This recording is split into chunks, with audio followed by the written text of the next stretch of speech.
Hey empowerHER fam, my name is Emily Collins. I am based out here in LA, but I am from Boston, so I feel very connected to the empowerHER community on all fronts, and I'm honored to be here talking to you guys today. And what I want to talk to you guys about is conversation, the types of conversations we should be having now and in the future.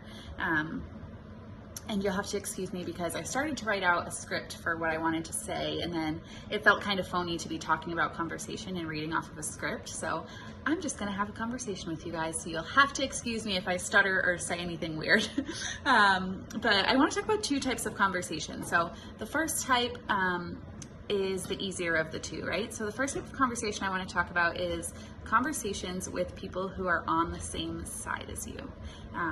So people who have the same viewpoint as you, or have a viewpoint that you are trying to gain more knowledge on. So I want to start by saying, while some people of color might be open to having these conversations with you, others are not, and others are not ready to process those emotions or feel like they need to hold space for people to understand better.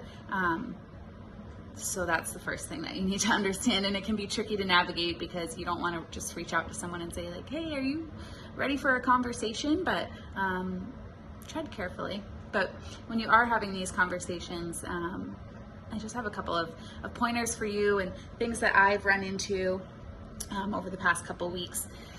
The first one is, don't try to relate. So what Black people need right now is not for people to try to say things like, I get it, I'm Jewish, or I get it, I grew up with tons of Black friends, things like that.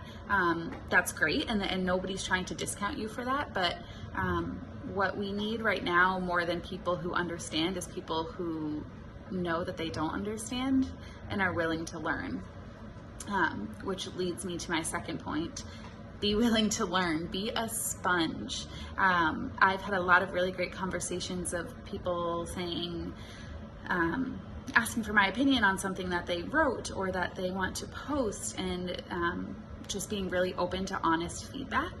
I also have reached out to people and given unsolicited feedback on something that they might have said, and just really from a friendly point of view, trying to help everyone understand better. And we can only do that, you guys, by leaning on each other, and you can only get so much from Googling and reading, all of which is important to do, but that human interpersonal conversation and connection and bouncing thoughts off of people and your peers, or whether they're strangers on social media, or maybe it's me after you see this, is so important and so valuable. So normalize being corrected.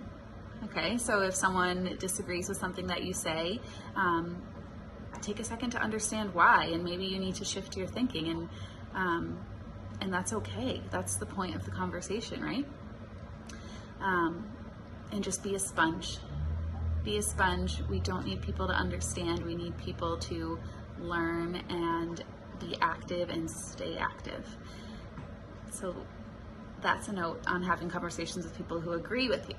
On the other hand, the second kind of conversation that might not be so easy is conversations with people who are not on your side, people who don't agree with you. Or this might just be people who don't want to talk about it, people who want to stay out of politics. And so this is definitely the harder conversation to have, and I will admit I have a lot of work to do on this as well. But I think for a long time we've gotten by with saying things like, oh, that's just how they are, or oh, they're just old, or oh, that's just how they were raised. And these are the conversations that we need to be having, because that can't fly anymore, because that's how we got here, right? So having those conversations, bringing it up at your dinner table, even though it might be awkward, with your family on whatever holiday is next. What month is it even? I don't know. But having those conversations and saying, hey, I know we might not agree, but I really would like to explain to you some things that I've learned and see where you're coming from, and maybe we can meet somewhere in the middle. The goal is not to meet in the middle. but that's just a tip for how to get them talking.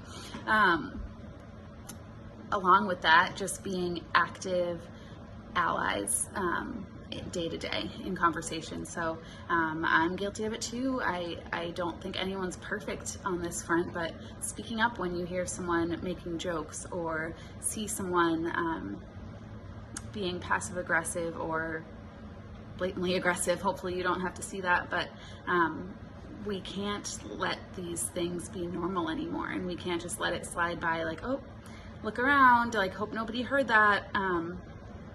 We have to speak up, and that's where, you know, we can really use your help. So none of these conversations are easy to have, and it's not easy to admit that you need to learn and that you need to change and that you have behaviors that may be contributing to the issue, but once you take that first step, the second step is continuing these conversations, right? Even the tricky ones.